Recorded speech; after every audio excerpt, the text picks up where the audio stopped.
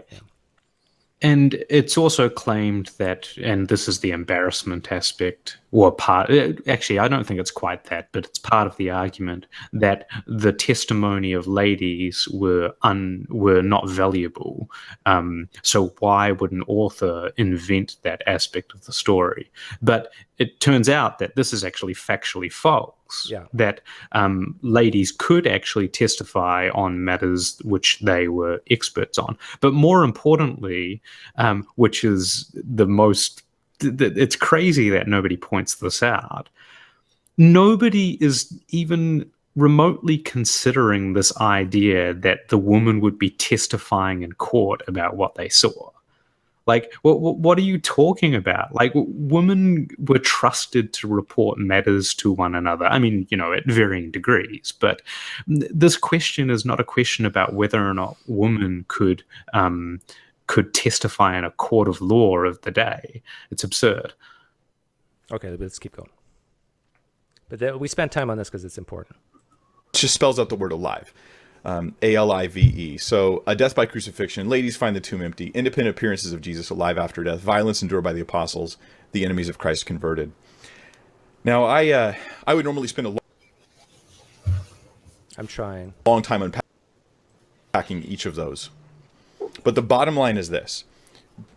I pretty much want to know, and I should mention, if you're watching live, you can put your questions in the comments, and my friend Kirk is monitoring the comments. He will send those questions to me. I will answer those questions at the very end of the live stream. I do ask that you offer questions that are specific, that are clear, so that people know when I read the question really what you're asking.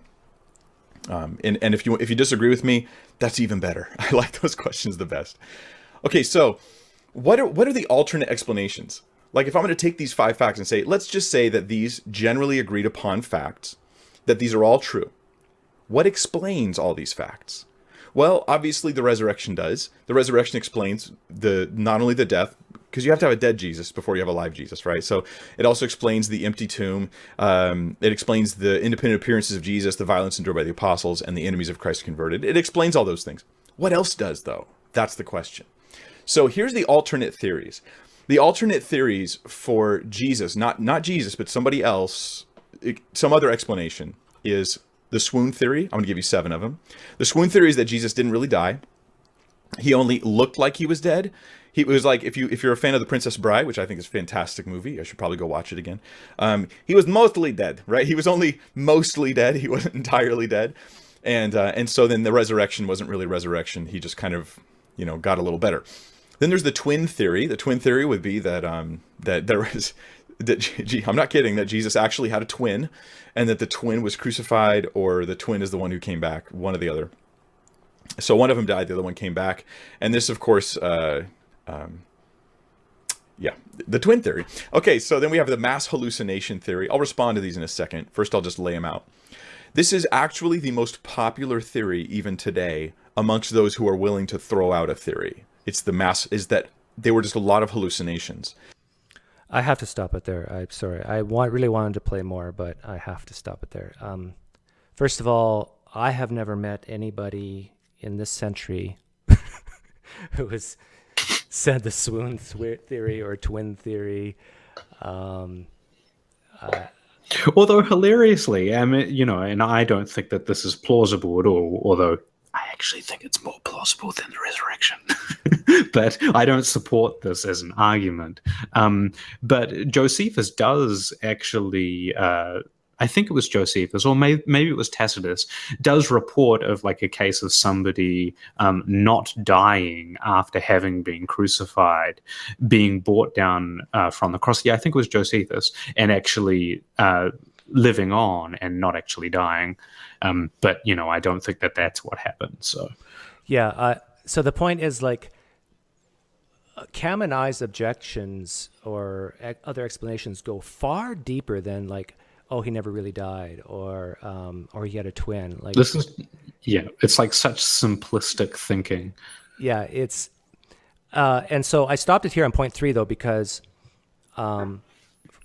he said mass hallucinations. There does not have to be mass hallucinations to explain this. It only has to be maybe 1, 2, or 3. And we know, I'll use the word know. We know that people have hallucinations that are so real. I've had one that you cannot tell reality from fiction, and it was on Percocet, and so we know that people who have lost someone that they love will often see their loved ones. Not often, but it does happen. We'll see their loved ones like they're standing right there, just like I'm looking at Cam right now, except in 3D. So it doesn't have to be a mass hallucination. It can be just a few people saying, I saw Jesus. He came to me. And then the news sort of spreads that Jesus is alive. Yeah, and it's there's no reason to suppose that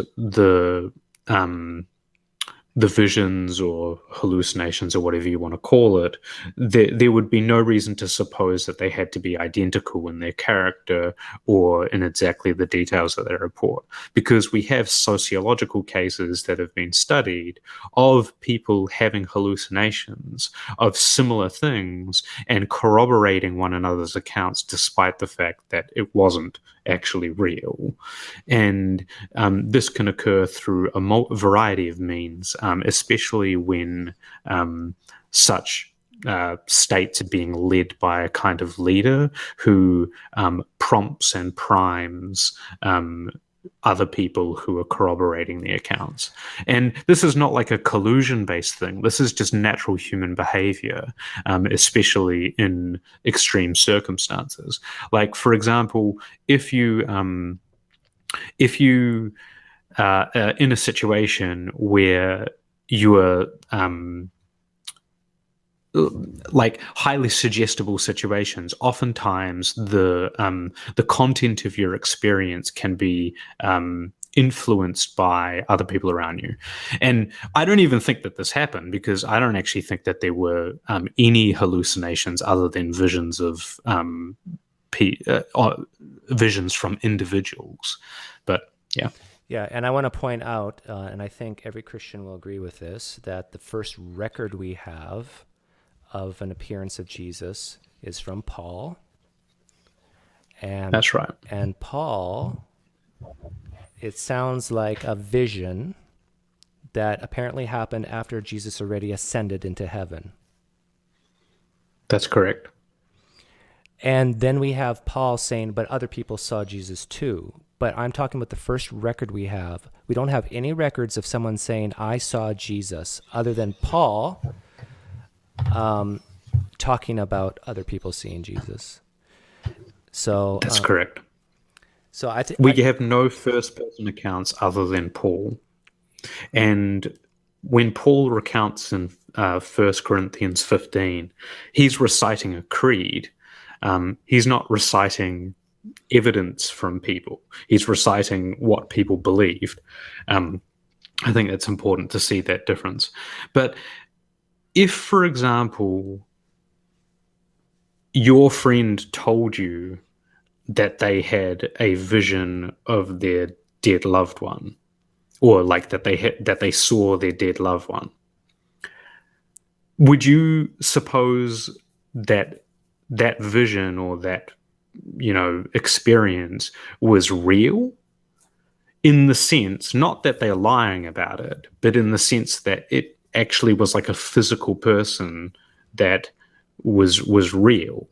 I say you probably wouldn't, and in fact, I think that it wouldn't surprise me if, of the many, many claims that Christians still claim today of visions of Jesus, that Mike probably rejects some of them. And if you reject accounts that come from first-person people today, why is it that you think that you can tell that it was a real vision when people report it from 2,000 years ago and they're not even reporting their own experiences? Well, yeah, and even Paul, though, like, so Mike, when you watch the replay, my question would be, if a person from Tallahassee says to you, I saw Jesus, he appeared to me, would you be skeptical of that? And I think you would say yes. Now, why is this person in Tallahassee, who you can go and look in their eyes and see, hear from them yourself, see if they're lying or not, why are you skeptical of that person from Tallahassee saying they saw Jesus, and you're not skeptical of Paul? Exactly. I don't see why Paul is considered trustworthy. But sorry, I want to draw out that distinction once again that you made before. The only first-person account of a revelation of Jesus that we find in the New Testament is by Paul. All of the other things are reported by anonymous authors 40 years plus after the events that purportedly occurred. That's important. Very important. And that's a consensus of scholarship. Mike wants to rely on the consensus when he appeals to what he considers 5 minimal facts, which are agreed upon by most historians. Well, I'll tell you what the consensus is. The consensus is that all of the gospel authors don't report who they were. They are writing 40 years after the events. They don't identify at all how they are qualified to report what they're reporting and the details that they relate. They obviously don't tell us who they are or what their methods were. They don't tell us where they wrote it and when they wrote it. They don't tell us where. They don't critically evaluate any of the information that they have. At no point in time do they compare traditions that they were receiving, despite the fact that in the case of Luke, we know that he was using Matthew and Mark, who have differing accounts of certain details. Luke knows that. Luke sees that and reads it, yet when he reports to us, what does he do? He tells a story. He doesn't critically evaluate them, compare them for their veracity, and give us an assessment as to why he chose one over the other, which is what a good historian of the ancient world would have done. But Mike, but Cam, but that's not the way they did things back then. Well, and I've addressed this in a live stream before, but while it's true that the standards of historiography, of historical writing, was not as good as what our historical writing is today, nonetheless, there are authors who do critically evaluate their sources, report who they were, report why they're qualified to relate the details that they do, and they even express skepticism on things that are less well attested. Sometimes they even give eyewitness accounts in the first person of things they directly experienced.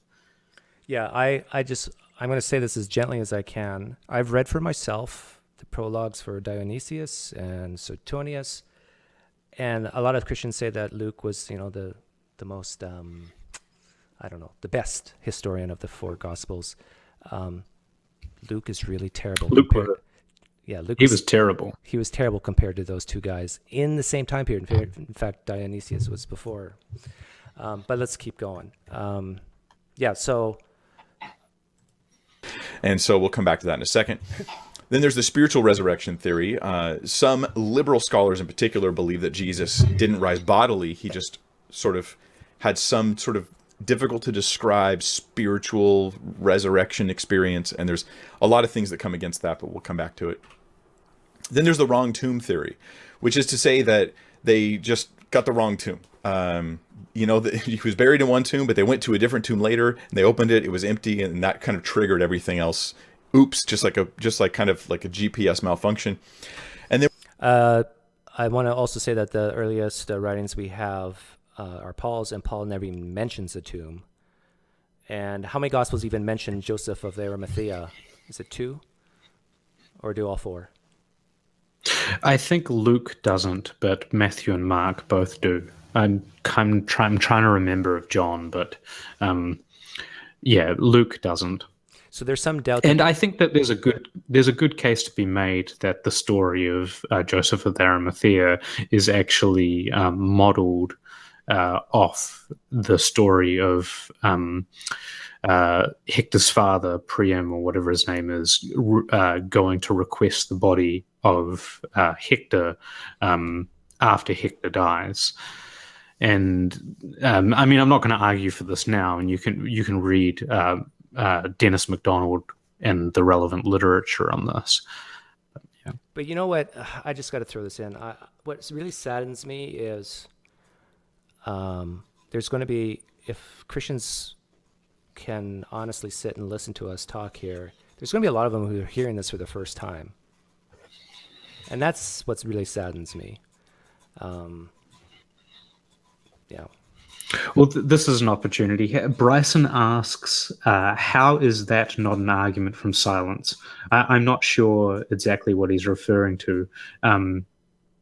But one thing, it's commonly thought that arguments from silence aren't valid, but they are when certain criteria is met.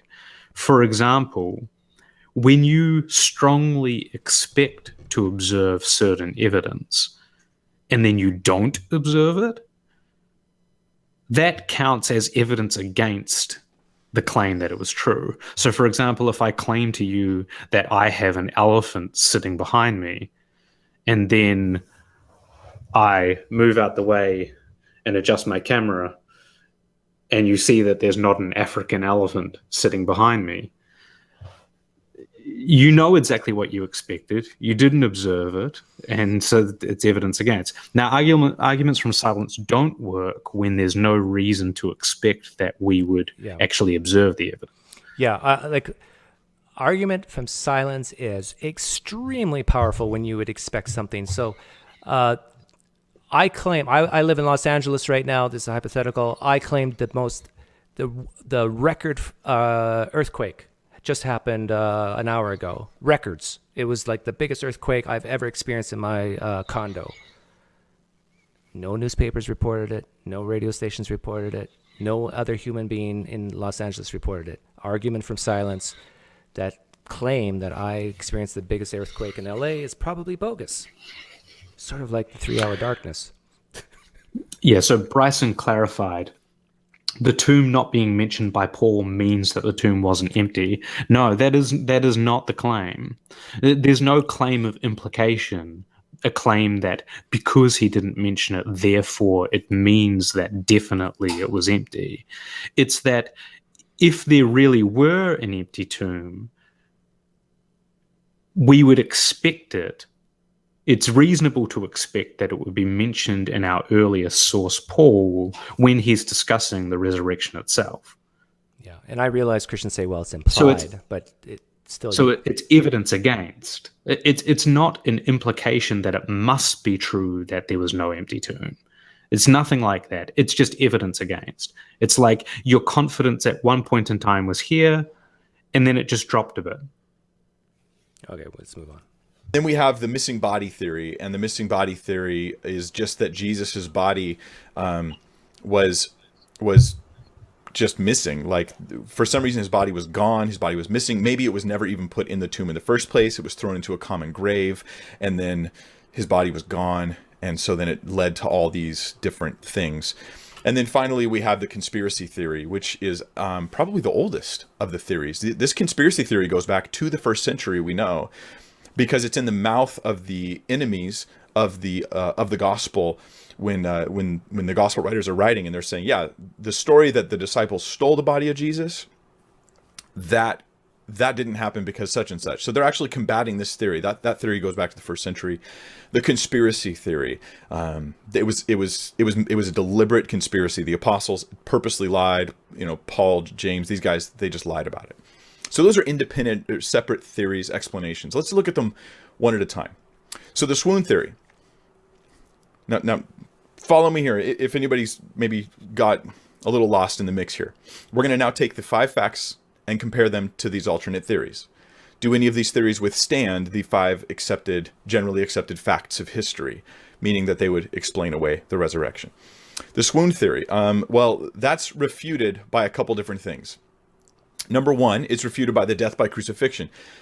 The reason why number 1 is up there is because the description of the crucifixion, as well as the piercing and the specific details about it, if we're only taking the New Testament as historians do, not as religious people do, right? Just historians take it, then we say, no, that would be a death, like you died. But it's also refuted by the ascension, because independent appearances of Jesus alive after his death and his going up into heaven and the type and manner of the description of those appearances. Well, I have to stop it there. Going up to heaven, is heaven up? Sorry.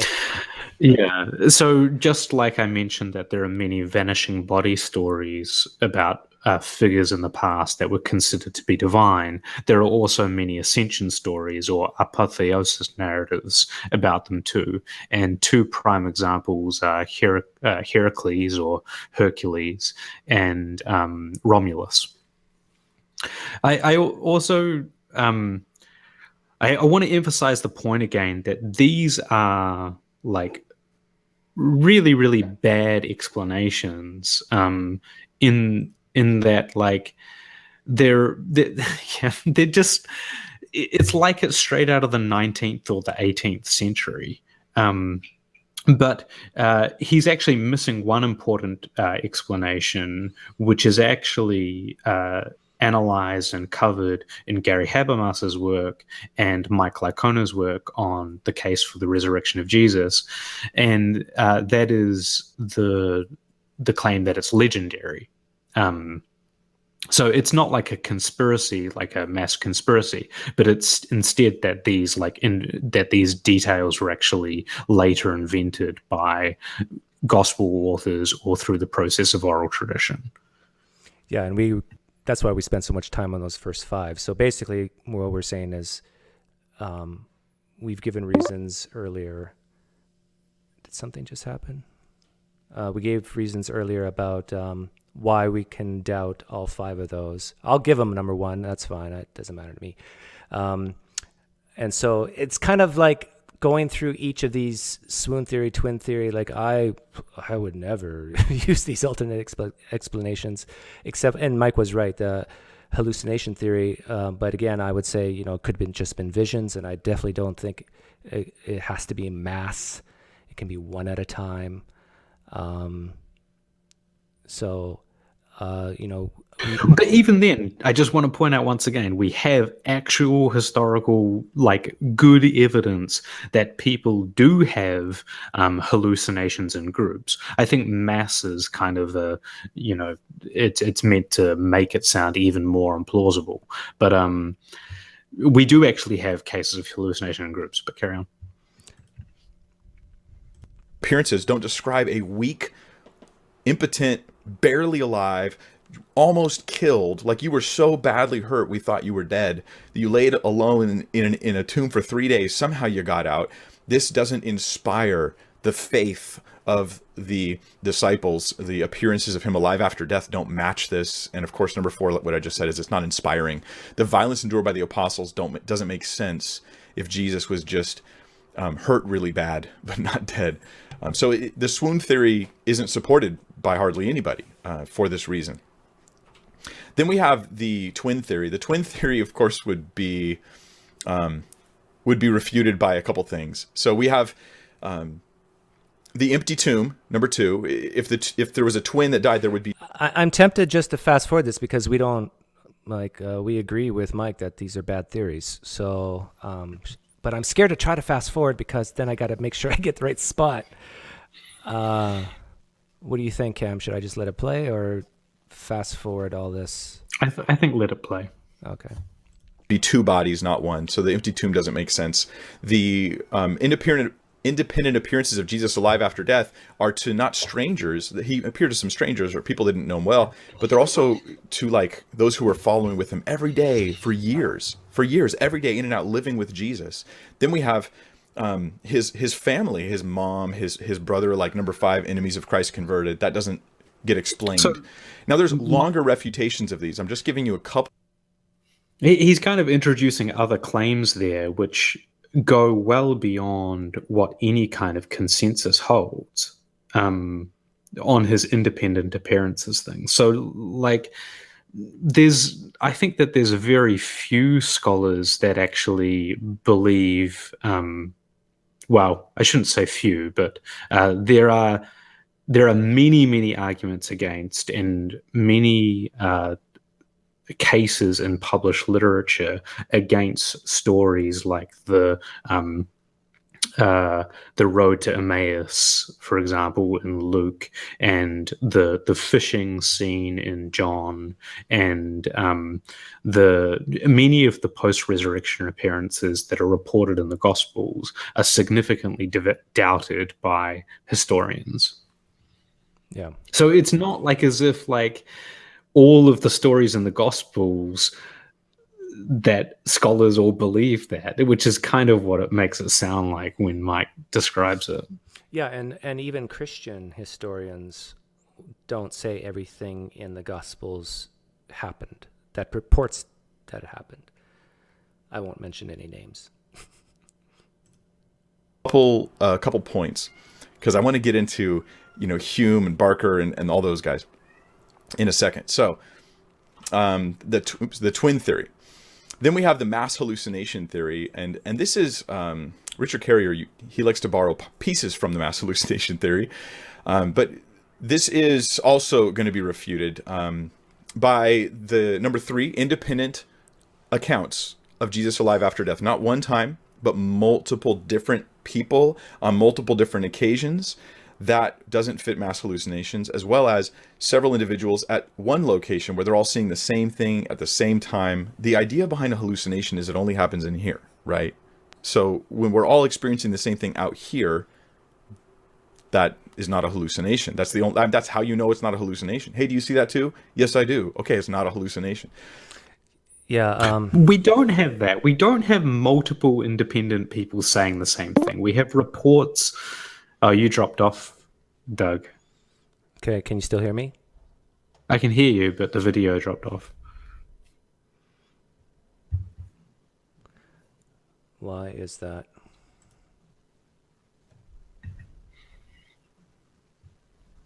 Keep talking. Yeah, I think that it's just misleading what he's claiming. I mean, yeah, the Gospels report multiple cases. You're back. Multiple cases of appearances. We all agree on that. That is what the Gospels describe. But this idea that we have independent attestation to multiple appearances that are the same, that is just false. Yeah, it's one of those things where, like, I know when I was a Christian, you're indoctrinated, you're just, it's so ingrained in you that when you read the Bible, it's talking about history, that if it says this, then that happened. But only Paul had this vision that he says, "Hi, my name is Paul. I had a vision." Did any of the disciples say that? That said, "Hi, my name is Matthew, and I saw Jesus." We don't have that. Now, I know some Christians claim that we have that, but the only reason why we think Matthew wrote Matthew is because of someone 95 years after said, "Oh yeah, Matthew said that." Well, I mean, it's even worse because in Papias, when he, as reported, um, he actually claims that Matthew was written in Hebrew, if I'm remembering correctly, which we have no reason at all to think that the Gospel Matthew was originally written in Hebrew. So it's not even identifying the same source. Yeah, and other extra biblical stuff like Tacitus and Josephus and so forth. Again, we're not sure what their sources are. It'd be like a historian in the late 1800s talking about Mormonism and reporting what the Mormons believed back then. Well, it's also irrelevant to whether or not Jesus rose from the dead because they didn't. Yeah, Um, didn't talk about like we've got no reason to think that they were reporting any evidence of that. right. They're just talking about what was believed back then. Okay, everything seems to be working normally again. Let's press play. Can I? So that Yep. Go.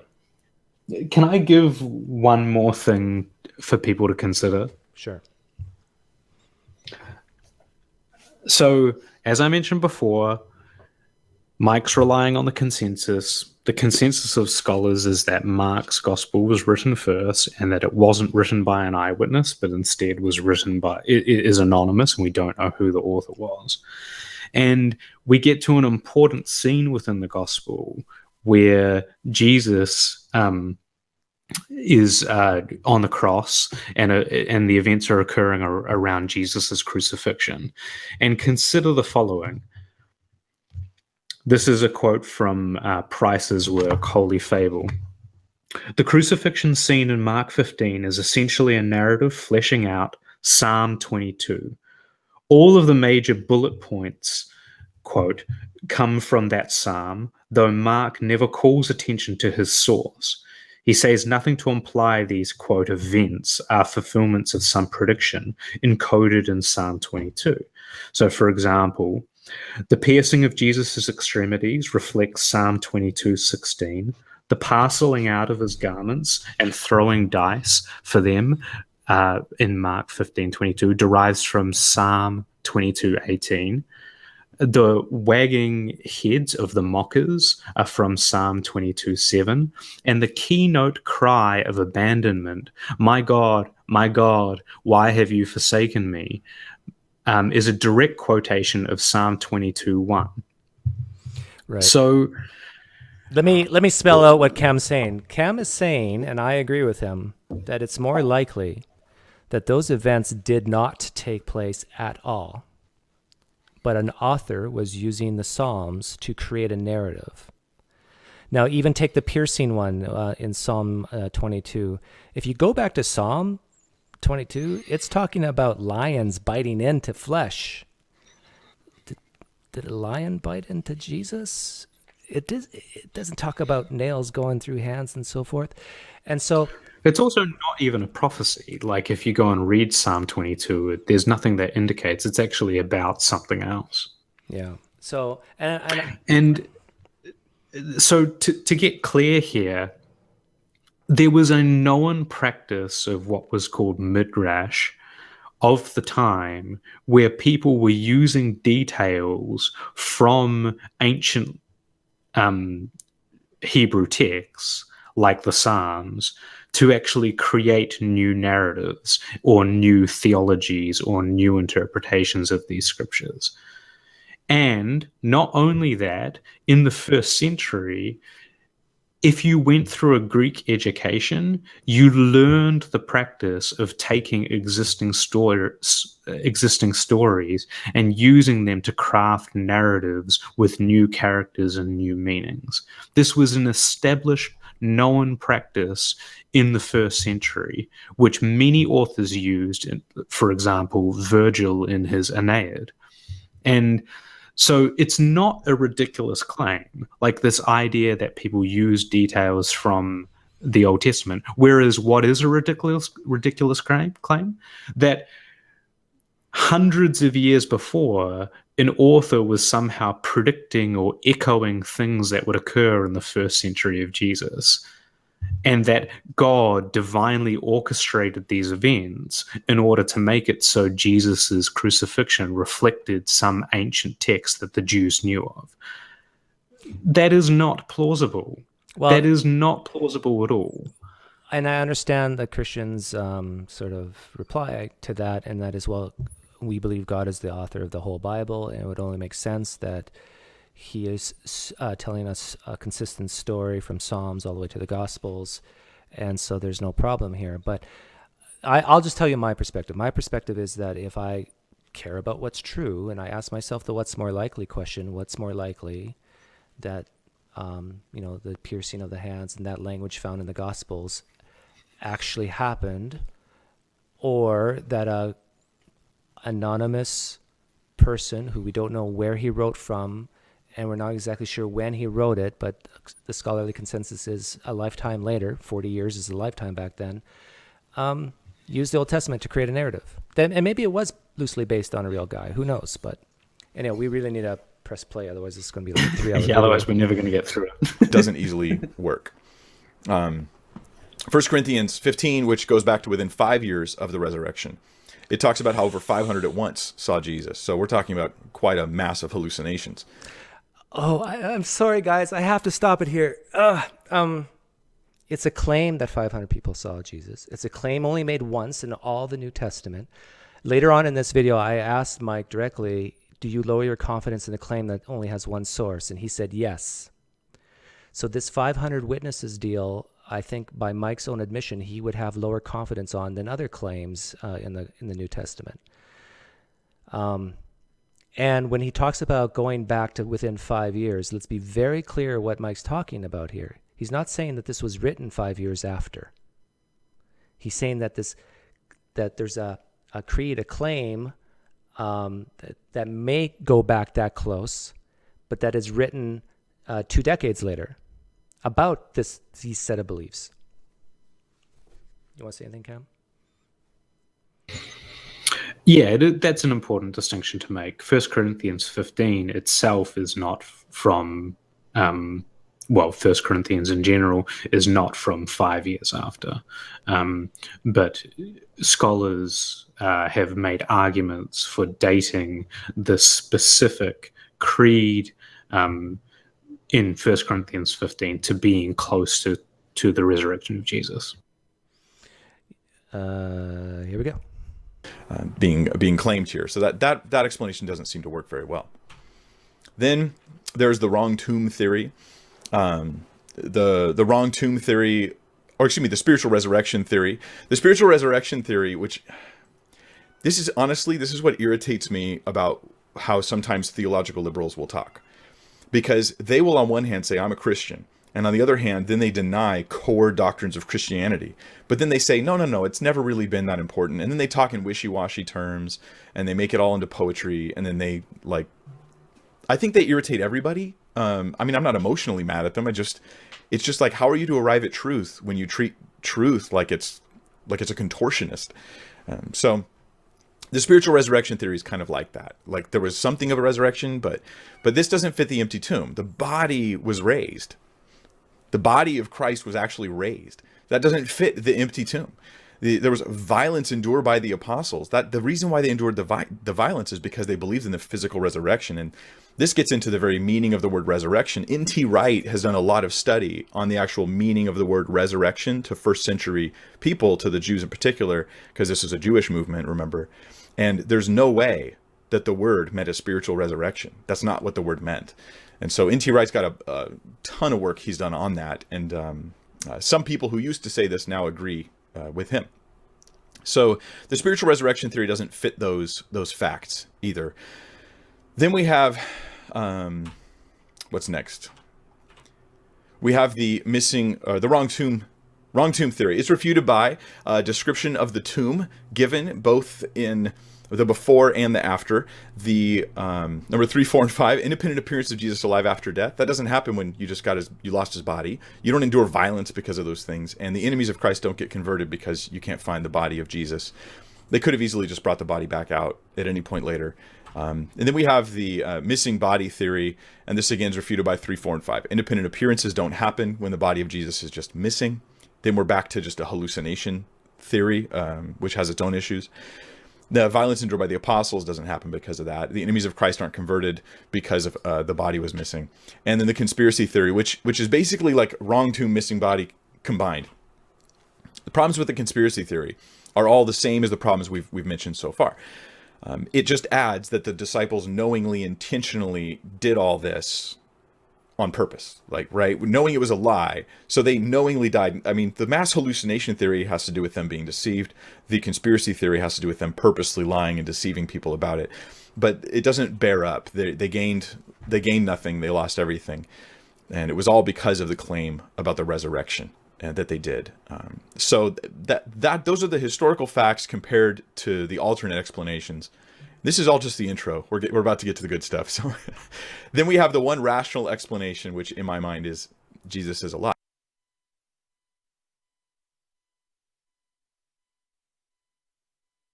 You're muted. I mean, does Jesus being alive explain the crucifixion, You're the muted empty tomb? Sorry about that. I was going to say that Mike said that this has been a long introduction, but I thank him for that because this is very, very important stuff. Sets the groundwork. The appearances, the violence, and even the enemies of Christ being converted. Yeah, Jesus being alive explains all that. Okay, so that's the quick rundown, the fast. And of course, I mean, I fully admit, you guys, I've lost some details in here. There's a better case that can be made for and against the things. I just am giving you a quick summary. And the reason is because now I want to talk about specific skeptics and how they react to the evidence for the resurrection. He's talking about us. So, David Hume.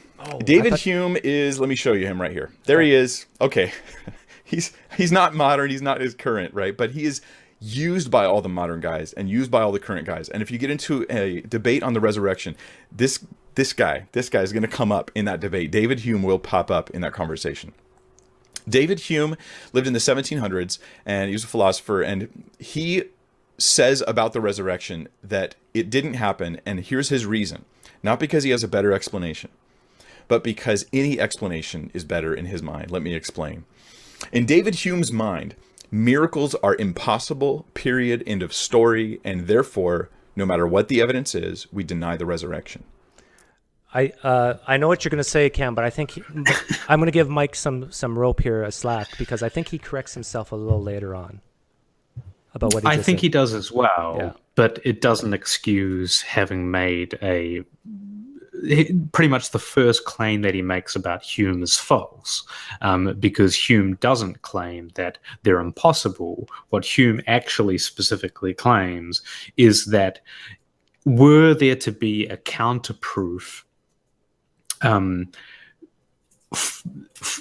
which is proof against the uniform operating of nature, that counterproof would have to be more miraculous than the claim itself. That might be confusing to you, but what he's effectively saying is that the improbability of the evidence against the claim, for the claim, it has to be higher than the improbability of the claim itself. Yeah, what Hume is saying that if there's a miracle claim, to disbelieve it would take even more of a miracle. How's that for a summary? Well, no, maybe, but what he's trying to say is that the type of evidence that we need to have would be evidence that is more miraculous than the claim itself. Yeah, okay. So, and when he's using miracle there, it's not quite precise because he doesn't mean that it's a violation of nature, that the evidence itself is a violation of nature. What he's trying to say is that the character of such evidence would need to be like incredibly improbable to have if the claim were true. Yeah, and I get a little tired of people accusing me. Weren't true. I get a little tired of people accusing me, oh, Doug, you're just a rabid fundamentalist, presuppositionalist against miracles. No, I look into my eyes. I would love to see a miracle. Now, I admit I have high standards for miracles, like lengthening one leg and having your back pain go away. I don't count as a miracle. It can be easily explained other ways.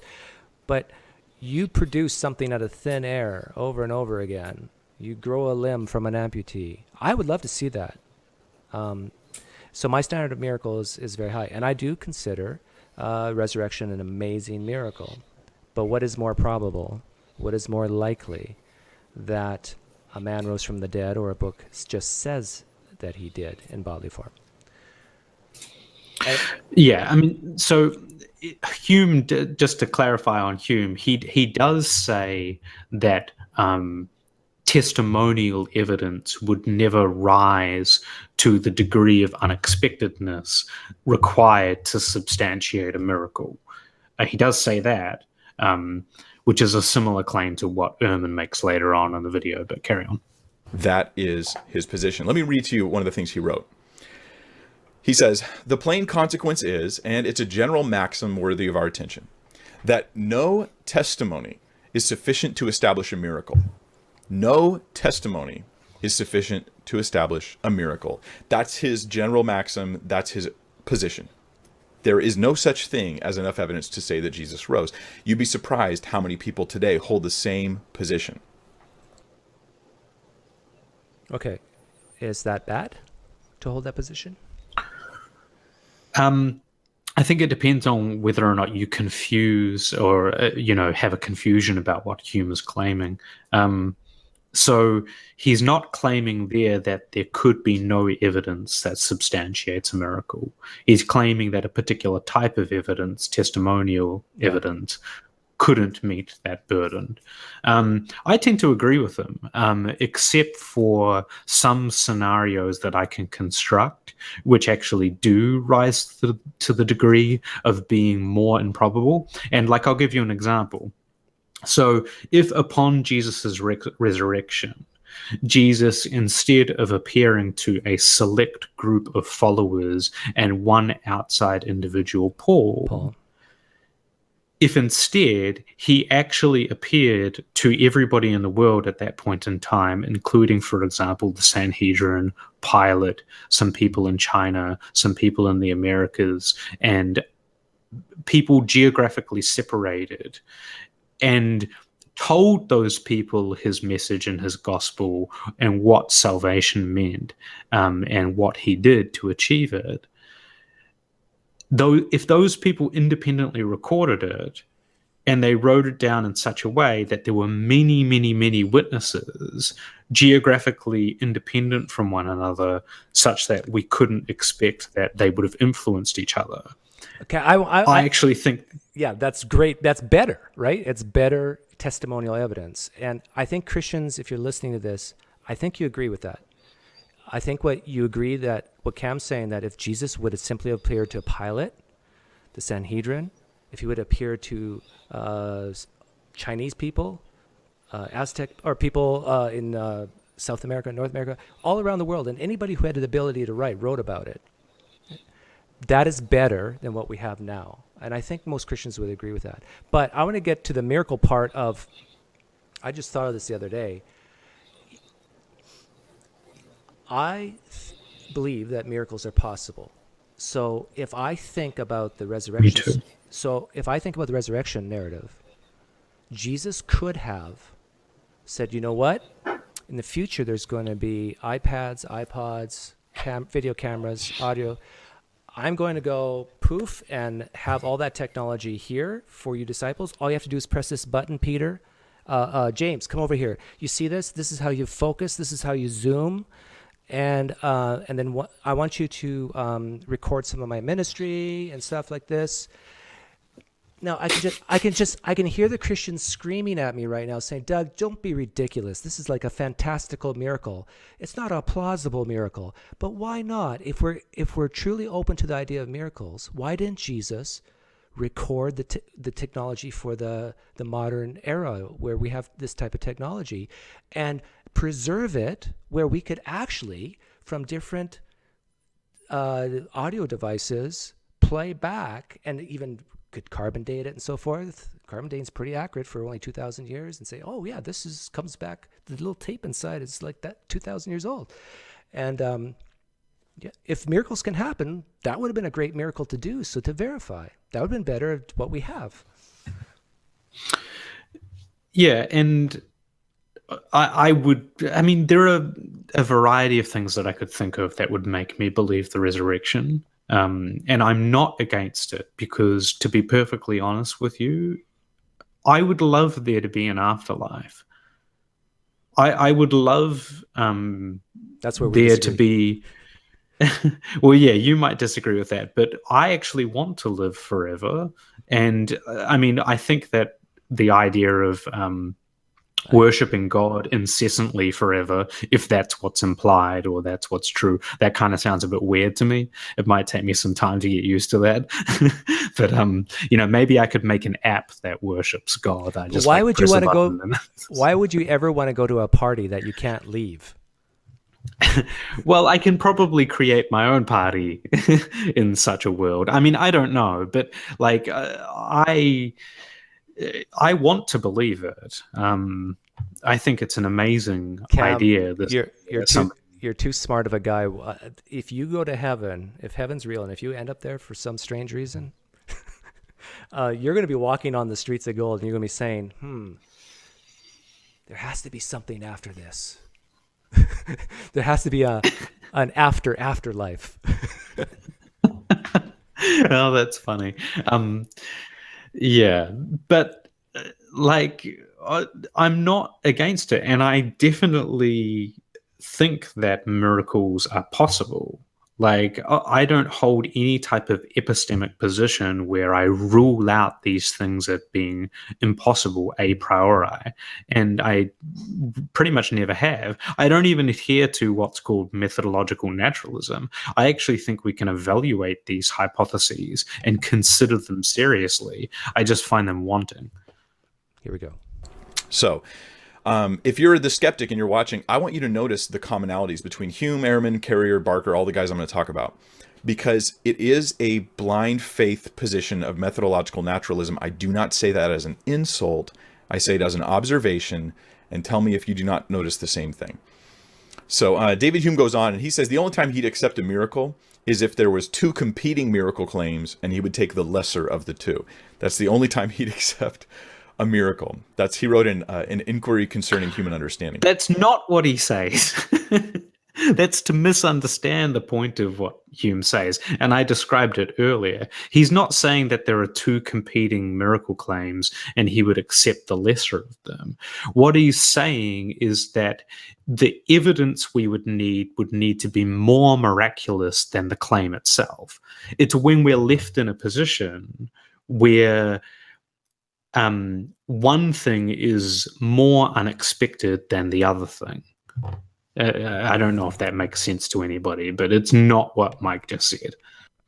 Yeah, and I would consider myself a naturalist, but I also am a naturalist who is open to the idea of miracles and an afterlife and all that stuff. I'm open to that.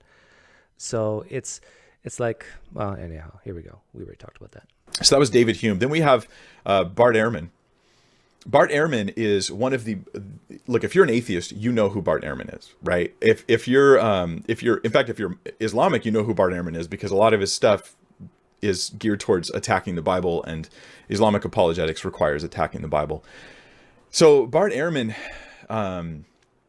he basically responds to this evidence by hand waving, and he's done debates on it. He's done debates, and I'd encourage you guys to check him out. I love watching debates personally. But the trick is following the arguments, like tracking with the actual arguments.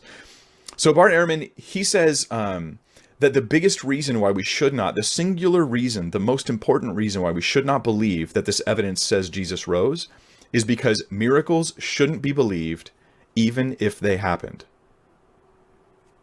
Did you hear me? I'm not making this up. This is Bart Ehrman's position. Even if they really happened in history, miracles should not be believed. Is Mike, I was just, if you watch the replay, I need to know, is that a quote? I don't remember Bart using the word belief. I think what Bart's saying here is that the job of a historian is to try to figure out what probably happened in the past. And if miracles, by definition, are the least probable event, then for a historian to make the claim that a miracle probably happened is contradictory. So I don't agree with Ehrman there, and I don't. But did Ehrman actually quote, is that a quote or is that like a paraphrase? Maybe he quoted him. I don't know. So Ehrman does claim something like this, but I think that Mike has got a little bit confused on it, and I'll explain it if you're interested. So Ehrman's claim there is wrong because it's like an a priori approach where it might be true that the prior probability of the miracle is the least likely thing. That might actually be true. But that doesn't necessarily mean that the posterior probability, or like the probability after evaluating the evidence, is necessarily still the least probable thing. So do you understand what I mean? Like it's taking the first the prior analysis, and then it's equating it with the post analysis. It's kind of like we didn't think that we didn't think that the Higgs boson existed, and then after we got all the data from CERN, we still didn't think the Higgs boson existed. I don't know if that makes sense to you, but like you can actually change your mind. If something starts as the least probable thing, it doesn't mean it will end up one, but it just turns out that usually it ends up still least probable thing. Yeah. I get the sense, and maybe this is not Mike's intention, but I get the sense it's like sort of trying to demonstrate why certain historians are biased against. They just really don't want to believe this, and that's why they say the things they do. Well, let's just state a fact. There have been billions of humans who have lived and died, and as far as we know, excluding the claims that Christians make, no individual has been demonstrated to actually have been raised from the dead 3 days after their death. Now, that's not controversial. People usually don't rise from the dead, and for what we understand about biology and what we understand about physics, such an occurrence would constitute a violation of what we understand of the way nature works. And it's not as if our skepticism is unhealthy when a claim like this is made. It's a very improbable claim. Maybe Mike wants to dispute that, but I will go to the mat and the mud to defend my assertion that this is an improbable claim. Does that not sound like a religious position to you? This is Bart Ehrman, right? Even if it happened, it shouldn't be believed. He says this. Now, he had a debate with William Lane Craig where he granted all of the facts. William Lane Craig had the same facts as me, pretty much. He just phrased them differently. I put them into an acronym so it's easy to remember alive. And so Bart Ehrman actually granted all these facts, but how did he respond to it? He just said, as a historian, you're not allowed to postulate miracles. It's just wrong. Like, you just can't. So there was no miracle. So what's interesting is after that debate, Bart Ehrman changed his position, and now he no longer grants all the facts. He now denies the burial. He thinks that Jesus' body was thrown into a common grave. And I think it's pretty clear, or at least it seems clear to me, that the most likely reason why Bart Ehrman did this is because the evidence was so strongly pointing to the resurrection that he decided he couldn't grant all those facts. It would push you towards the resurrection. He had even taught previous students of his, don't try to come up with an alternate theory because they will tear you apart, right? If you use the hallucination theory or the swoon theory, he goes, don't do that. They'll tear you apart with the evidence. So his way finally around it, after I think being no, they'll tear you apart because it's like 19th century apologetics. Or theories. That's not the reason. It's just those are bad explanations. I like Ehrman a lot. I think he's a great scholar. I think he's excellent at summarizing what are mainstream positions in the field. And he's also done incredibly valuable original research, for example, in forgery and counterforgery and orthodox corruption of scripture. But I don't agree with him epistemologically, like in terms of epistemology, because the idea that certain conclusions can't be reached via our methods, it might be true like in a practical sense that like typically our methods can't get to a certain type of conclusion, but it's not an in principle reason. We could have miracles that occurred in history that we have sufficient historical evidence to substantiate them. It just, in my opinion, turns out to be the case that we don't. Pinned to the wall by guys like William Lane Craig, getting to the point where now Bart Ehrman is just saying, "Hey, look, I've got a presupposition that Jesus didn't rise." I mean, so what's the point in a debate when you just start with a presupposition?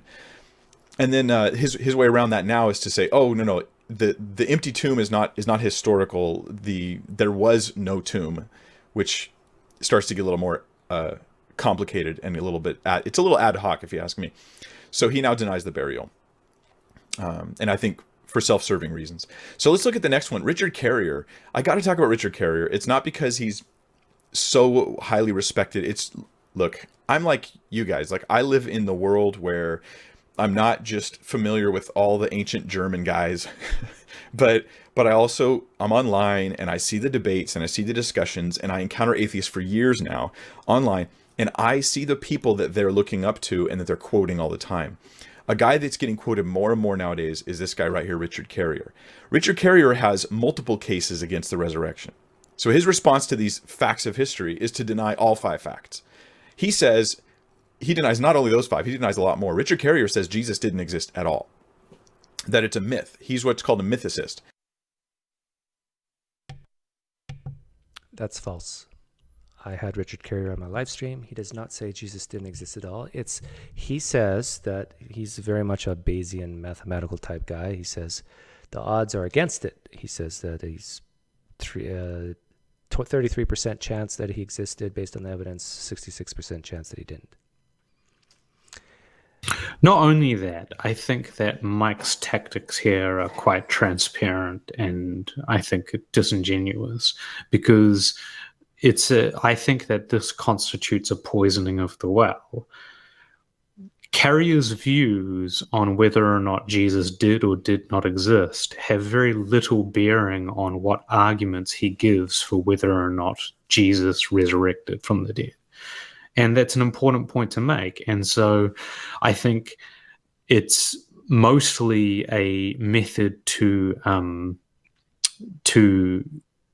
poison the well and discredit whatever positions he has. I must also say, and I actually think some Christians are going to agree with me on this one, but they're going to think it's very, very bad. But let's see, 40, 50 years ago, the consensus of scholarship was that Abraham and Moses existed. And in the 70s and 80s, that changed. Now the consensus of scholarship is that Moses and Abraham probably didn't exist. I wouldn't be surprised if in the next 50 to 100 years, we'll probably be dead, so we can't verify this, but that Jesus is going to go that way. What do you think of that prediction, Cam? I mean, I don't know. It's a hard thing. I think that we'll see more scholars in the field adopting this position, or at least agnosticism. What we've already seen, not because of the publication of Richard's book, but because of a general rising skepticism toward the claims of the Gospels, and in particular an understanding of the use of fiction within the period in question, we have seen a rise of agnostics in the field. So we now have around 8 fully qualified historians who have PhDs who are on record giving the position of agnosticism or outright mythicism. Now, that's obviously a minority. It's a significant minority. And, that's part of the reason why I'm agnostic myself, because despite having read a lot of the literature from mythicists and historicists, I kind of find myself unsure. But, yeah. Yeah, and for the record, I think we'll see an increase. And for the record, for people watching, I lean towards that Jesus did exist. But anyhow, here we go.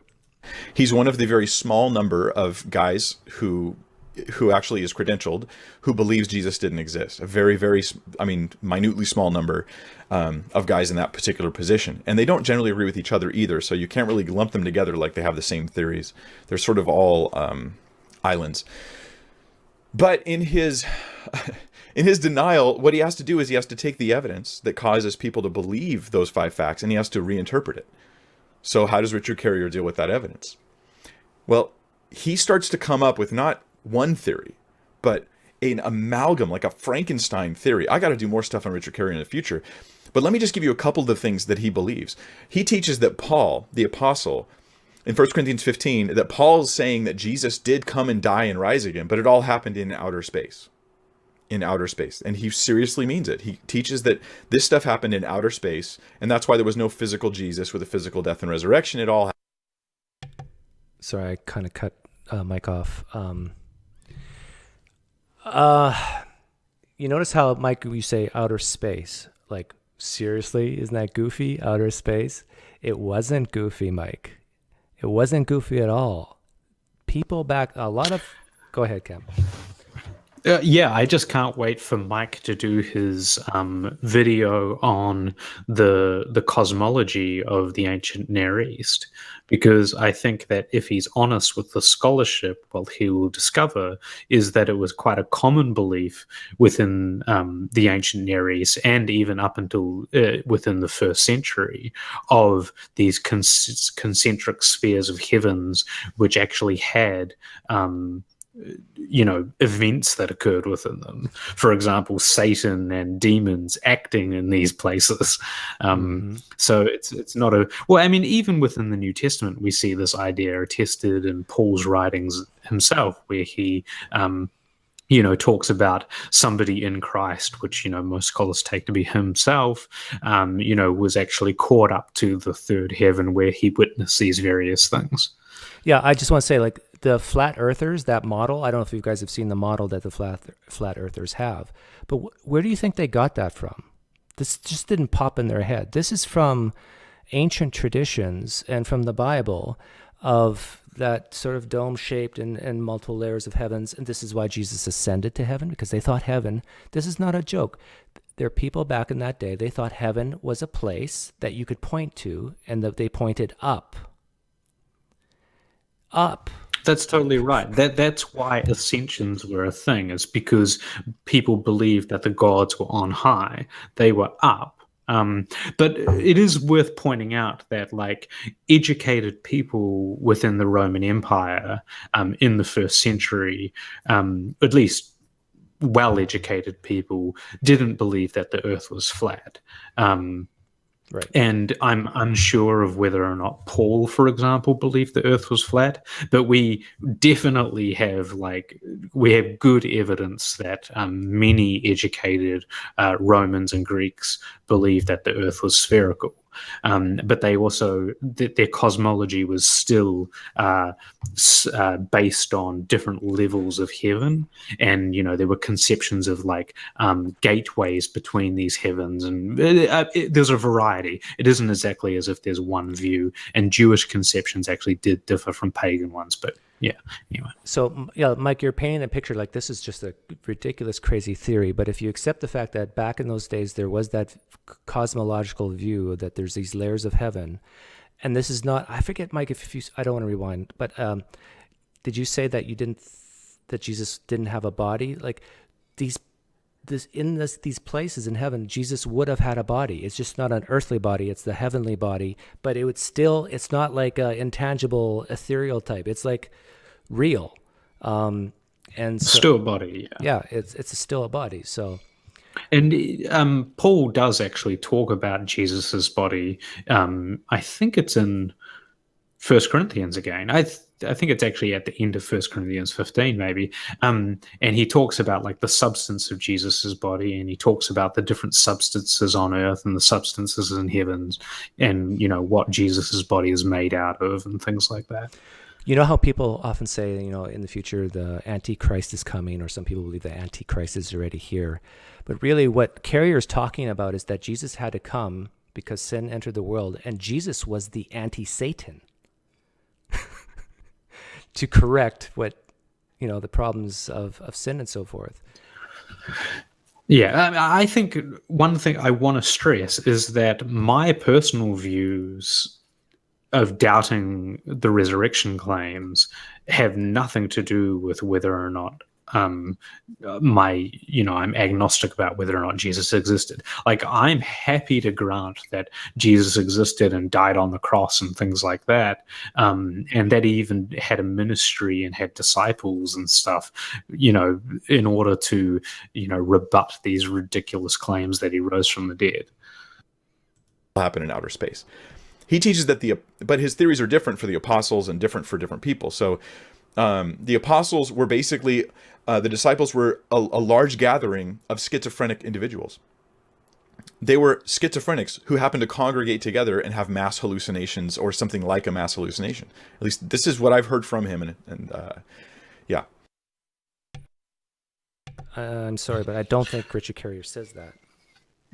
No, he doesn't. And he doesn't say that they were schizophrenic. He says that they were schizotypal, which is a different designation, and doesn't describe like a pathology. It instead describes a significant tendency toward mystical experiences or hallucinations or visions. And we have anthropological evidence that such people are fairly common within the population, and not only that, within certain segments of society, both historical and even present today, such figures can be elevated to high status within communities, such that their visions are actually promoted and valued and repeated and encouraged. Hey, Mike, you remember Paul talks about the thorn in his flesh? Maybe the thorn in his flesh was this mental illness. Who knows? It's plausible. Then when it comes to like Luke or the actual Gospels themselves, Richard Carrier has this really complex web of theories about how Luke he basically constructs the stories of Jesus, pulling from every ancient piece of literature you can think of. He must have had a big library to pull from. So myths and stories, he's pulling from all these, and he's creating like an amalgam in Jesus. So that way Richard could say, Jesus did this thing, and that is kind of like something that happened in this story over here. And so Luke must have used this story to make up that. But it's ad hoc. This is the problem. It's ad hoc. I'll do more stuff on Richard Carrier one day in the future. I think it would be a good idea. We could say lots about that too. Okay, so let's look at the next one. Dan Barker. Dan Barker was a former Christian who is a former Christian who wrote music and stuff like that. But now he's part of what's called the Freedom from Religion Foundation. And Dan Barker goes around debating and teaching people on basically why we shouldn't, have religion or believe in Jesus or any of that stuff. He actually gives 4 reasons, Dan Barker, he gives 4 reasons why we should reject the resurrection of Christ. And I'm going to name them, and then we'll talk about them for a minute. So first, the problem of history. Second, the possible natural explanations. Third, the internal contradictions in the Bible. And then fourth, the legendary growth of the story. So briefly, it would take forever to do all these in detail, but briefly, Dan Barker's case against the resurrection. First, he says the problem of history. Now, this is where he does the same thing as Hume and Bart Ehrman, and he says, you have to assume miracles don't happen. That's how history works. And I quote him now. He says, if miracles do happen, we still can't learn that from historical evidence. Okay, that's just blinders that are being put on. You can't ask a question you're not allowed to answer. So I think that it's important to understand the nuance there. The view is not that that they can't happen. It's that even on the assumption that they do, the type of evidence that we get within historical reporting is not sufficient to establish it. Now, I happen to actually think that that's true in the sense that thus far we haven't got evidence sufficient to establish a miracle from historical sources. But I don't think it's true, like, on a principled reason. We could have evidence. It's just that thus far we don't have good enough evidence to, like, and personally, I have a standard that that can be met, that substantiates it. But yeah. Answer and then pretend like you've answered it. Okay, so this problem of history, that's his first one. The second one, the problem of possible natural explanations. Dan Barker's a big advocate for alternate explanations, but he won't pick one. He just says, maybe one of those. But he knows if he picks one, then it pigeonholes him, and now he has a case that he has to defend, and none of them stand up to the evidence. Then he gets into what he calls are his two real reasons to reject the resurrection. And this is really interesting. Dan Barker, I mean, look, he is like an inspiring atheist to many people, right? An intellectual even to many. He's a nice guy, too. He says, one, that there are internal contradictions, and two, that there's legendary growth of the story. First off, we don't, in this case where we're saying that Jesus rose from the dead based upon the accepted facts of history, we don't need the Bible to not contradict. What I'm saying is, I don't think the Bible contradicts, but even if Dan was to prove the Bible contradicted, it wouldn't change these 5 facts. So this is what we call a red herring. This is just a distraction. And he considers that one of his best reasons not to believe the resurrection. So do you want to talk about that? Well, I just saying, yeah, no, you go ahead. So when we're looking at a text as a historical source, we make assessments of its reliability through examples of how well it meets certain things that we need to have in order to trust it, and certain examples that it can have that give us reason not to trust it. And so there are a variety of things that can exist within a text that lowers our confidence in its extraordinary claims. So, like, even if you have these minimal facts, and even if those were established, the idea that that means that you should actually hold as a probable explanation its extraordinary claims, even in spite of the fact that the text is unreliable on a large number of other details, that idea is just false. It's a invalid methodology. Yeah, I think to sum that idea up is the way me, Cam, and Dan Barker views what Mike and other Christians might say, here's the evidence. We would say, no, that's not evidence for what you think it's for. It's evidence of a claim or evidence of writings that say certain things, but this is not evidence that what it says actually happened. It could be. It could be. The difficulty is that in the case of Mark, the first gospel written, which I repeat again, the source is actually of a very low quality historically. It doesn't meet even the basic standards of historiography of authors of the time, let alone our standards today. And many scholars do argue for deliberate fictionalization, such as what I argued in the case of its dependence on Psalm 22 in the Passion narrative. I encourage Christians to take the apologetics that you might learn, and then for everything that you learn, immediately go and look for one or two counter reasons why what you just learned might not be true. That's why I like apologetics, actually. I'm changing my mind about it. Like, I think it opens up the avenues for people to actually, it's so easy to find information now. And then for the legendary growth of the story, and here's where he'll pick like the order in which he thinks the Gospels were written, starting with Mark, ending with John.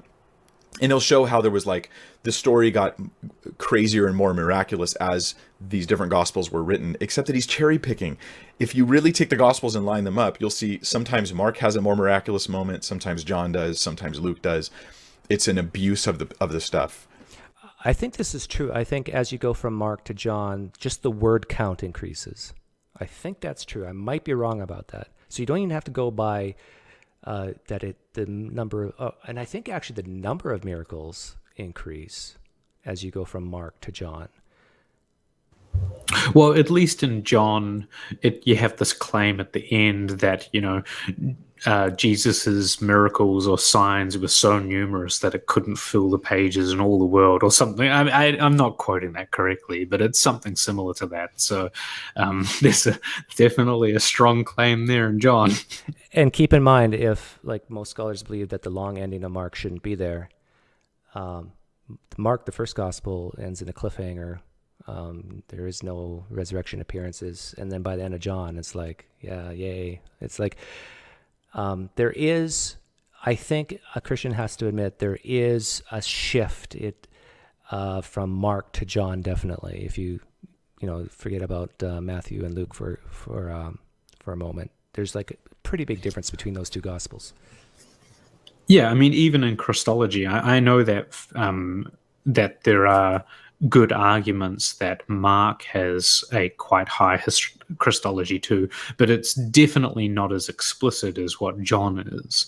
And John's view of Jesus is highly theologized and does demonstrate a later belief in the development of Christianity.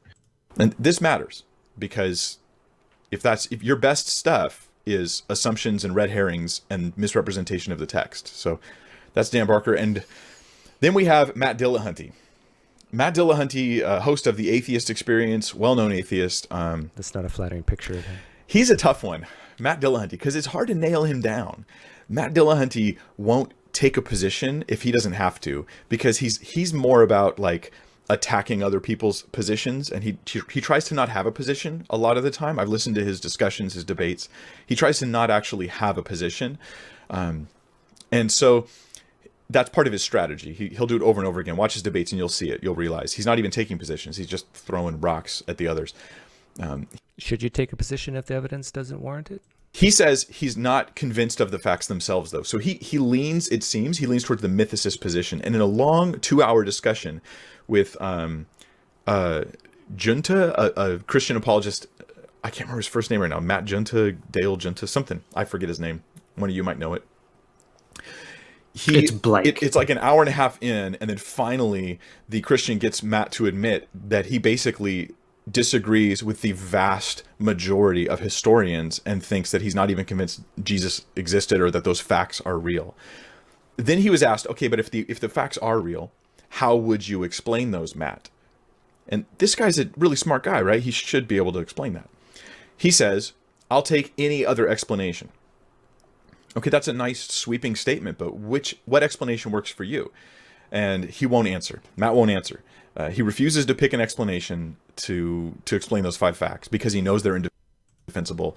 Then he moves into what I think is Matt's default position for when he really gets cornered in theist discussions.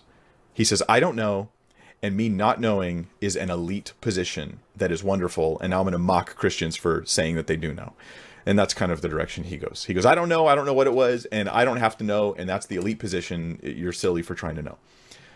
Then Matt was asked in the same debate, what evidence would convince you? And this is, again, where I think hard-nosed, blind faith skepticism is represented as a position. He says, what evidence would convince you? And Matt says, I can't think of any evidence that would convince me, but surely if there's a God, then God knows what evidence would convince me. And since he hasn't given me that evidence, he either doesn't want me to know, or he doesn't care, or there just is no God.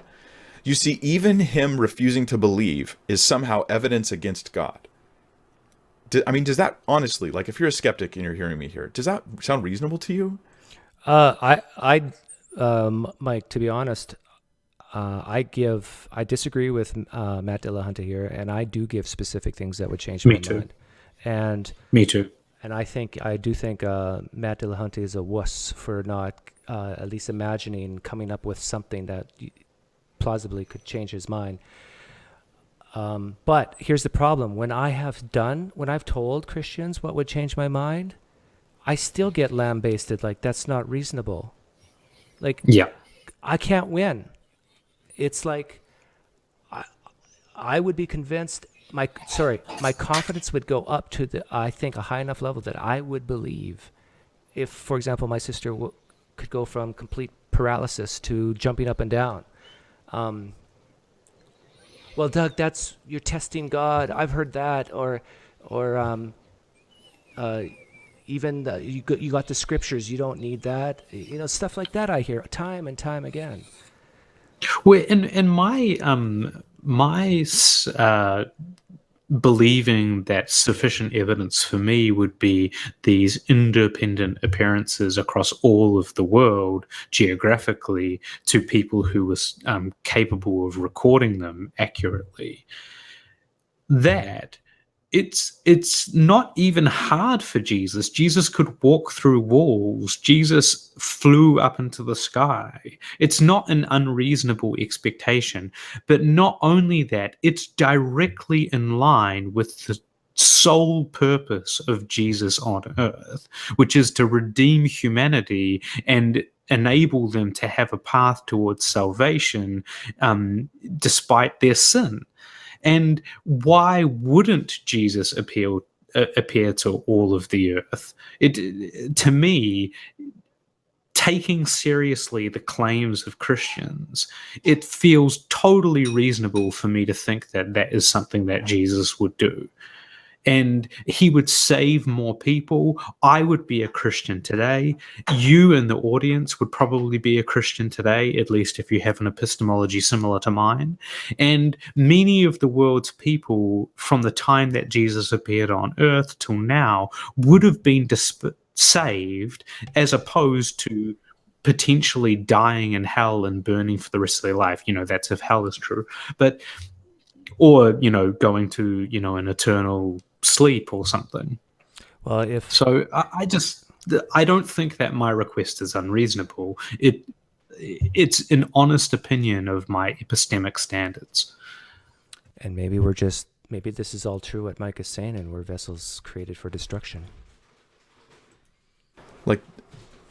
I know it flies as far as sarcasm and mocking and criticism goes, but is it reasonable to say, here's the evidence, and you say, let's follow Matt's logic. Here's these evidence. Historians agree. I deny the historians. But what if they're right? Okay, even if they're right, I think any other explanation is good. But which explanation? I have no idea.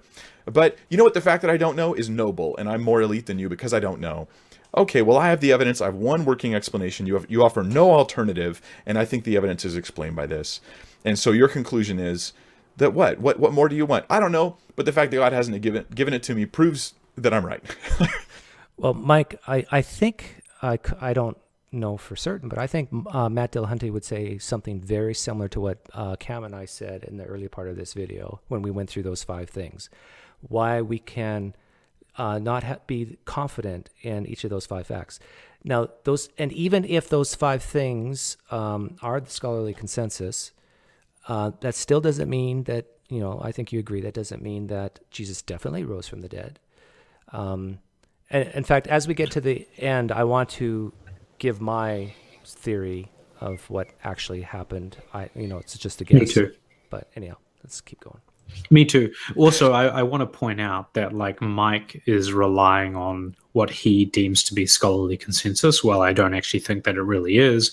But there are many, many places on the New Testament and the Old Testament where Mike goes entirely against the consensus. And I think that that's relevant because apparently the consensus doesn't really matter. At least Mike is a layman, as am I. You're a layman, Doug. And there's an instance of us apparently going against the consensus and an instance of him going against the consensus. Yet he thinks it's such a crime that we do it. And we're well motivated to do it by good reasoning too. But anyway. Mike, if you're going to give Matt Dillahunty a hard time for going against the scholarly consensus, then I encourage you to email or private message Jonathan McClatchy. Just 24 hours ago, he admitted proudly that he goes against the scholarly consensus. So if you... yeah, and here's a really, really harsh criticism of Mike.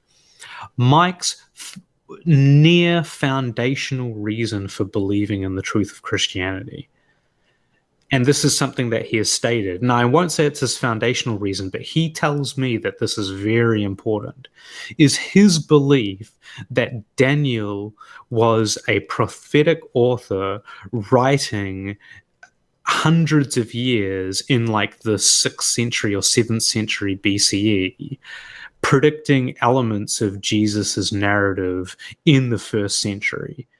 And he considers that to be the greatest instance of prophecy, or one of the greatest instances, and a strong reason why he believes. Yet the scholarly consensus thinks that the author of Daniel was actually writing in the 2nd century BCE, around 400 years after the author purports to be writing, and is in fact only simply summarizing things that occurred prior by writing them into a historical narrative. Yeah, that's consensus. Mike doesn't believe it. What? Let me make this boom moment even more booming. You're just giving Matt Dillahunty, you just gave Matt Dillahunty a hard time for going against the scholarly consensus. Mike Winger, I'm going to give you a hard time right now. Why are you going against the scholarly consensus on Daniel? Why? What's wrong with you? Are you just doing this because you really want to believe? Just like Matt Dillahunty really doesn't? Do you have this presupposition for miracles, just like Matt Dillahunty, you might think it doesn't? Why are you going against the scholarly consensus, Mike Winger, on that Moses probably didn't exist, and Abraham probably didn't exist, and that last part of Daniel was written way after the fact? Prophecies that you have told me personally that have convinced you that the Bible is reliable. Why are you going against the consensus? Shame on you, Mike. Just like shame on Matt Dillahunty, right? How's that for... And honestly, I don't think that this is a fair criticism, because I do actually think that people should go against the scholarly consensus when they find reasons why they think it's wrong. Like, I think it's okay for a layman like Mike to do that and not to blindly follow the consensus. He should evaluate the evidence for himself. But the problem is that that's not how this apologetic works. Mike's apologetic relies on appealing to consensus to substantiate his claims. If he wants to do that, he should be consistent. Beliefs come first, reasons come second. A great author once said that, and my cousin. Like, this is nutty. Yeah, it is. This is these guys. There's one more. Sam Harris. Yes. Sam Harris says that no evidence is good enough. This last atheist, Sam Harris, very smart guy, really, really intelligent guy, well-spoken. He talks very slowly. Let me read a quote from him to you. Sam Harris said, "Even if we had multiple contemporaneous eyewitness accounts of the miracles of Jesus, this still wouldn't prove sufficient basis to believe that these events actually occurred. Even if we had more evidence, whatever the evidence, it doesn't matter. Evidence doesn't matter." He's not saying you shouldn't that. believe it. That's the... Hey, there's multiple testimonial evidence of the golden plates in Mormonism. What do you do with that? There's multiple testimonial evidence of the miracles of, what's his name? Sai Baba. Sai Baba. There's multiple independent attestation by historians for miracles of healing by Vespasian. It's, let's move on. I see getting riled up, every Cam. single atheist and skeptic now is, we don't care about the evidence. We do care. We don't believe it. You shouldn't believe it. You're a fool for believing it. You can believe and whatever we're justified you want. for not. And that's our position. So there's There's a rundown of skeptics, modern day skeptics, who come against the evidence for the resurrection of Christ. And I do encourage you to check out their videos and the things that they say, and ask yourself this: when are they just making an assumption that it didn't happen? When are they offering real evidence? When are they changing the subject to a red herring, like, let's talk about Bible contradictions? When you're like, okay, but the whole point of my case was that I was taking accepted historical facts, not coming to you telling you that you have to use the Bible as inspired. So I haven't explicitly said this yet, but let's just criticize for a moment the minimal facts form of apologetics and the form of argumentation. In valid argumentation, we are required to assess and account for all pieces of evidence relevant to the claim. So an apologetic that's deliberately designed to exclude certain things, and as Mike seems to imply, consider them off the table for analysis, is explicitly an invalid method. If there is something about the Gospels that pertains to its reliability and decreases its reliability, that fact is relevant when it comes to the miracle claims that the Gospel makes.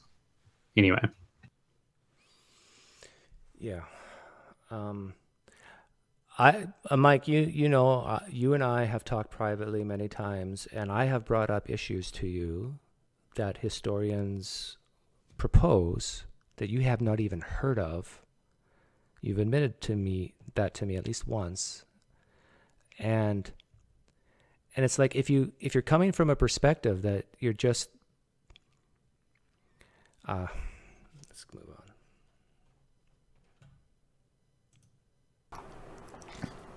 So I'm going to take a few other things, and then I'm going to get to your guys' questions, because I want to hear from you what you have to say, maybe a challenge that you have to present to me. Oh, we're actually It done. should mean something to you, though, that lead atheists, model atheists that represent other atheists in their thinking, the atheists that atheists learn from, that they have such seemingly just foolish, say PineCreek already, Mike. Unreasonable blind faith responses to the evidence for the resurrection of Christ. And there is more evidence. This is only 5 facts. There's other facts we could add in there too. There's other lines of reasoning we can use as well. This is just one case through a series of evidence. So here's other answers. It might already be in your mind. You might be like, Mike, but you're using the Bible. You can't use, look at this. You can't use the Bible. You can't use the Bible. That's one book. That's one source. Okay, that betrays an ignorance about the scriptures. The Bible is actually multiple. There's 66 different documents in the scriptures written over hundreds and hundreds of years of time by 40 authors. The Bible itself, even just the New Testament, is multiple documents through multiple authors. It has a consistent message. We are treating them as simply historical documents. In fact, they're the first century documents we have about Christ are primarily now carried in the Bible. So you do take these, and skeptics who are historians, they use the Bible. This is a normal thing for them to do. Yeah, I do that to enter their worldview mostly, but yeah. Not well known, but you can't simply be like, that's the Bible, so throw it out, because all that is a blind faith position against the Bible. There are many reasons to think, Mike. I agree with that. But I want to say there's many reasons to think, Mike, that when you open up the book of Mark, that you're not reading history. And I challenge you to, for you on your own, to come up with, let's say, 5 or 6 reasons why, when you read part of that chapter, a part of that chapter, a part of that chapter, that this might not be history. And until you can be honest with yourself and say, yeah, I actually understand how some people can view this as not history. I see their point. When you get to that point, I think, well, that's going to be very dangerous from you, because your foundation is going to start to crumble. Because I think you have to, we're talking about the core essence of Christianity here, that once you start doubting that what you're reading actually happened in the past, it's like a domino effect. And at least it was for me. Yeah, I think that the Gospel of Mark is largely historical fiction. And it may be based on, in some elements of its story, historical facts, but I think that we have sufficient evidence to demonstrate that many of the stories appearing in Mark's gospel, which are subsequently repeated in other gospels, are actually fictionally composed in the same manner in which we find fictional composition of the period in the period in question. And I think that a very compelling case can be made for that. You should take the Bible, if nothing else, at least as a historical document in this discussion. Not always. Some people, like Richard Carrier, Sometimes. He likes to say that people who believe that Jesus really existed or believe in the resurrection, they're Christians. And this is like, that's all it takes in some people's minds to discount everything that they say. Oh yeah, of course, William Lane Craig, after doing all his historical research, he believes Jesus rose from the dead, but he's a Christian. No, okay, I have to be honest with you here, Mike. This bothers me because if you look at the testimonies, and I get so much grief when I talk to Christians and I ask about their testimony. Christians are scared to give PineCreek their testimonies now. Because if you look at William Lane Craig's testimony, he believed long before he even knew like a tenth of what he knows now, like a minuscule of the evidence. He had an existential angst. He said, there has to be something after this. Life can't be meaningless.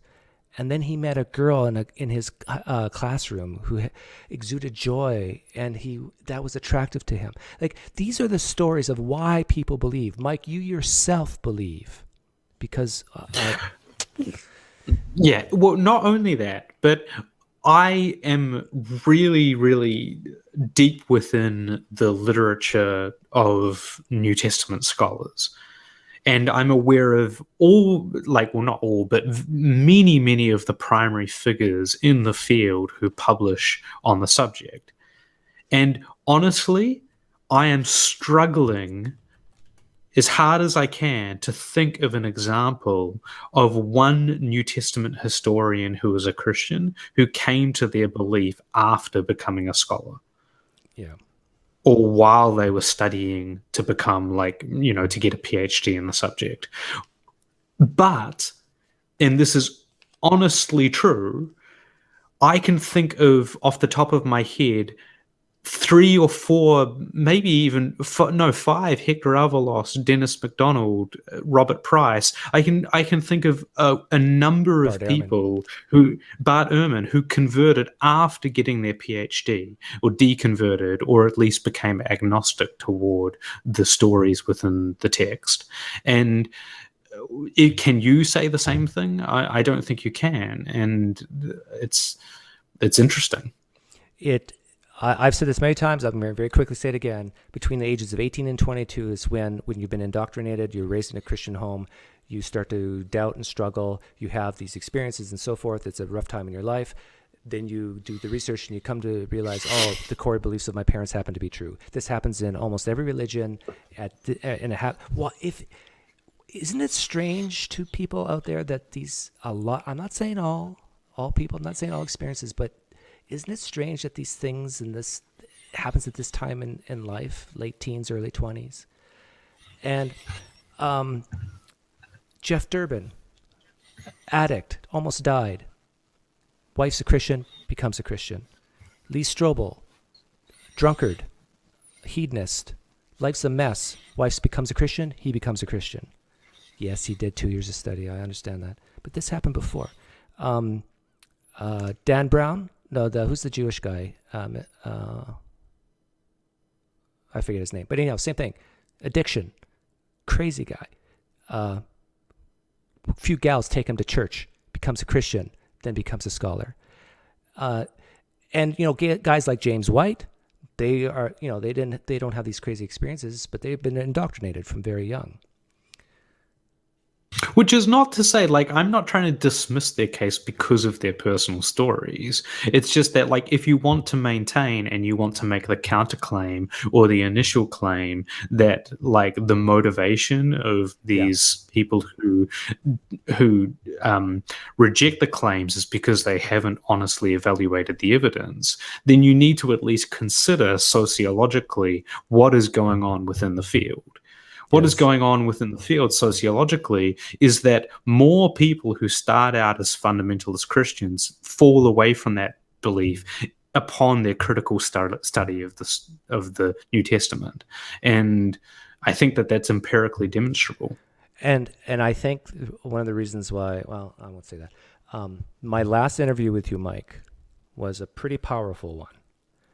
And I think a lot of Christians, not all, but a lot of Christians are Christians because they love Jesus. This is an emotional thing. They're so thankful that their guilt and sins have been lifted. They know that they can pray to him. He's always there for them. These are deep emotional things that I don't blame you for wanting it. It's very appealing. But please realize that it's like a mother whose son has committed a murder, and all the evidence, not all the evidence, but the evidence seems to mount up that maybe he's guilty of murder, but the mother just can't see it. The mother's, no, my boy could never do that. I love my boy. He would never do such a thing. Consider the possibility, Mike, that your love for Jesus prevents you from maybe seeing the evidence as we see it. That's why I've come up with a new thing. Like, maybe take the position for like 2 hours that you couldn't care less about Jesus, and then look at the evidence with fresh eyes. Or alternatively, one, I think, good way to do things, like I think as historians should be able to adopt paradigms of study and then attempt to assess the evidence within that paradigm. I would challenge Mike. I would challenge him to adopt what is currently the consensus positions within New Testament studies. For example, Mark and priority, the dependence of Mark on Mark by Matthew and Luke, the discrepancies between these accounts. Adopt that position and then read the Gospels and see whether or not he finds that that position makes sense of them. And I don't think that he's done that. And I submit as evidence for this the fact that I asked Mike Winger the question, what do you think of the synoptic problem and what do you think is the most plausible solution to it? And Mike couldn't answer me, and he didn't even know what the synoptic problem was. That's concerning. You're teaching young people about the Bible and you don't know rudimentary things within the field.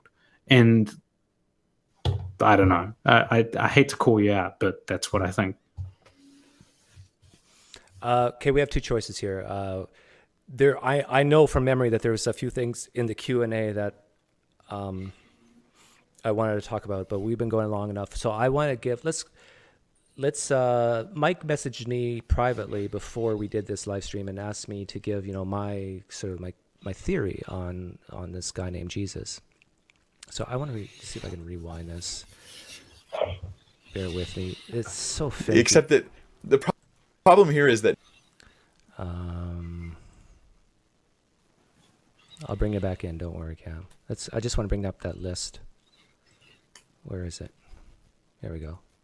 It's okay. Mike's prettier than me anyway. Okay. So here's the 5 facts. I think you wanted me to... I think I can bring you in now, Cam. Now, this is all speculation, right? So, but here's a little story I want to tell you, Mike. Once upon a time, there was an apocalyptic preacher who came out of the Essene movement around 2,000 years ago. Very charismatic. Preached basically the end times, that the end of the world is coming soon. The culture at the time was very superstitious. I mean, very, very, very superstitious. And people were looking for a Messiah because, just like you, like they read Daniel, and so they were looking around, expecting some type of Messiah to come. So this Jesus guy is walking around, preaching, getting a following, and he died. He caused trouble. He died by crucifixion. I'm not sure why they crucified him. Was it just sedition or something? Was it blasphemy? Maybe. Who knows? But I'm just looking at your facts here, right? Death by crucifixion. So I'm granting that. Okay, so he died by crucifixion. Ladies find the empty tomb. As I said earlier, I'm not confident that that actually happened. Why? Because the sources for Ladies Find the Empty Tomb was written a lifetime after, probably 1,000 miles away, probably in either Greece or Italy. This happened in Palestine area. So now we have a problem. How can we be confident that this actually happened, especially when we have variations in the story? Anybody who could have verified it was most likely dead, or 1,000 miles away, or both. Independent appearances of Jesus alive. Okay, so let's say people who followed this Jesus guy around from the Essene movement loved him deeply. And when he died, it shook them up. It just devastated them. And as people do today who have lost loved ones, they had an experience of Jesus. Now, I believe that we can doubt the 500 witnesses story. I believe we can doubt even the 40 days appearing to people story.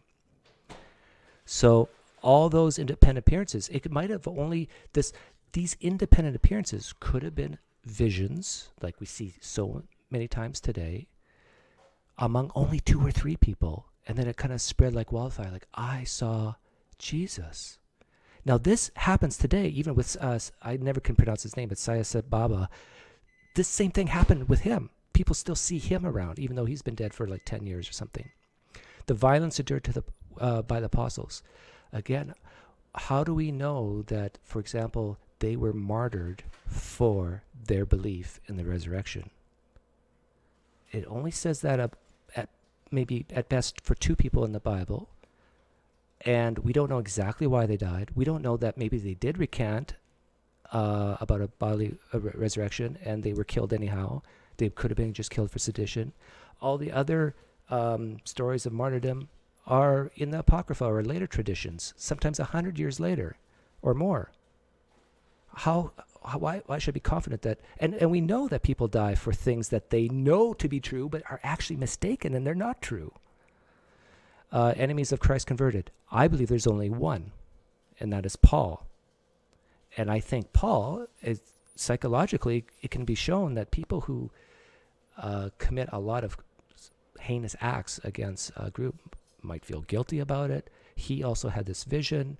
The guilt and the vision convinced him that he had seen Jesus as well. How's that? Did I miss anything? So there's an explanation, Mike, that fits all those 5 things, that does not require a low probability event. Everything I said has happened in history before. So why couldn't it have happened then? How did I do, Cam? Is yours the same, or you want to do a little different? I think mine's very different. Okay. But it's close. I mean, I think that that's a plausible historical story, especially the basis of the Essene and like the way in which people psychologically could act after the death of like a prominent figure, and the fact that it's attested within many societies and examples. Do you want mine? Yeah. I have a feeling Mike's gonna like mine better though. Probably. But let's just go 1 through 5 to begin with about how plausible I think each is. Death by crucifixion, I think it's about 50-50. Ladies finding the tomb empty, I think that's about 5% or 3%, or it's very low. Independent appearances, I think that statement number 3 implies something that's untrue. I think that when you read Paul first and then the Gospel second, you get a very different perspective on what these appearances were, what their character was, and you find that it fits a lot more within the sociological understanding of the way that humans act. Number 4, violence endured by the apostles. almost entirely baseless, at least as far as the later second century stories about the apostles of Jesus go. And then number 5, only true of Paul, although I don't know that he was necessarily an enemy of Christ. I think that he was more of like a persecutor of Christians. I don't really think that he understood much about what the beliefs of Christ were by Christians when he was persecuting them. My story, I think that we should first start with our earliest sources, and those are the sources of Paul. What we find attested in here, I think, indicates that there was some kind of cult that was worshipping some figure as a savior. That figure may or may not have been a historical figure who had died in the recent past, but at least they came to believe of him through visions that are very much like in common with cargo cults and millenarian cults in general, visions of this figure playing a salvific role, and they came to deify him and consider him an exalted figure.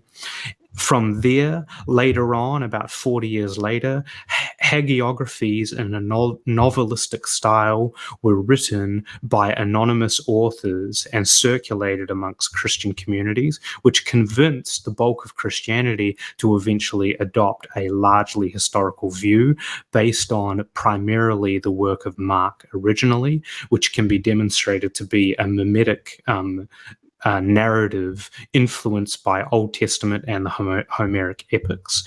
And then from there, we find subsequent gospel authors redacting the original Mark, elevating and increasing the story until eventually we have a almost entirely mythical narrative about a historical figure who may have existed and may have actually taught certain things, but we are unsure.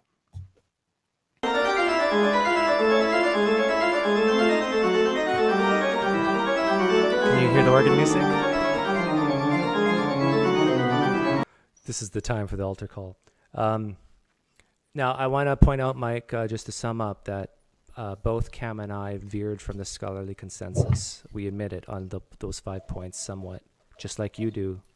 We veered off from the scholarly consensus, just like you do, when it comes to... Well, I don't think that the scholarly consensus is what Mike says. Well, on some because of I don't the think numbers, it is. Habermas's views are trustworthy, but yes, but carry on. But on number 1, I think he's right. But anyhow, yes, me too. So that's 2 explanations that are that happen more frequently in history than a resurrection. Now, I'm going to do a little guilt trip here. If you value truth, you have to consider the possibility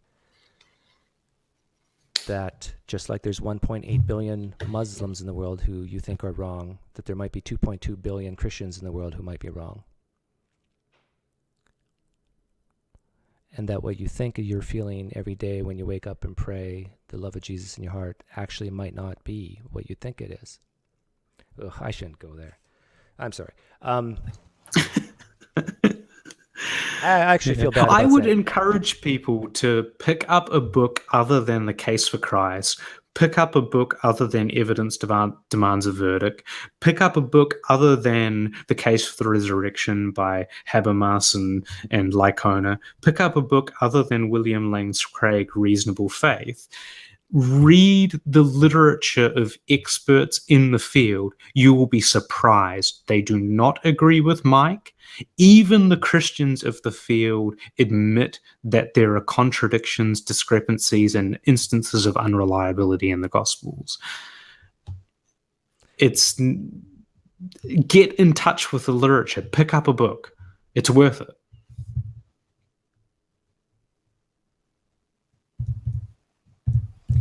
So I think we're done. I hope Mike still talks to us after this. I have a feeling he won't. I'm sure he will make a scathing critique. We'll go back and forth for a few weeks. I want to try. I always like to try to build a bridge at the end. Well, I like Mike. That's all I can say to build a bridge. Is as much as I think that he's, not well informed on the subject, I like him as a person, and I think that it's awesome that he's producing new content for Christians, and I think he's got some novel things going on. I love the production value of his channel. Yeah, I look at that.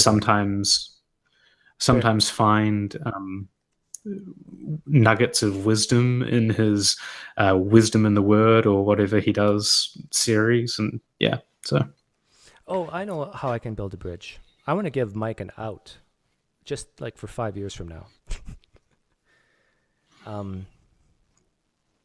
Consider the possibility that there is a God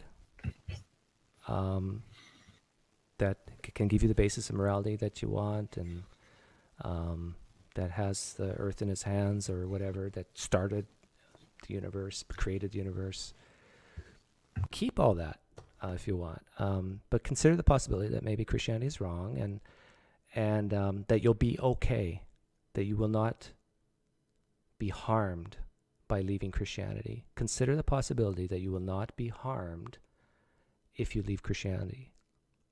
I truly believe that is what is part of the reason why a lot of Christians feel they need to stay in it, is that they feel they need some basis for morality, they need an explanation for first cause, and that they're scared of hell. I know I'm not describing all Christians here, but I think I'm describing a lot. If you can just, the out I'm giving you is deism, basically. It comes with a lot less baggage. But I think, like what Cam says, that if you start reading material that as a kid Christians are told not to read because they're liberal historians who have this predisposition and presuppositions against miracles and all that stuff, I think you'll find that these are just normal human beings doing their job to the best of their ability and coming up with conclusions way different than you. Anyhow, thank you so much for watching. We've had thanks all. Consistently 50 people here watching at a time. I caught a few questions.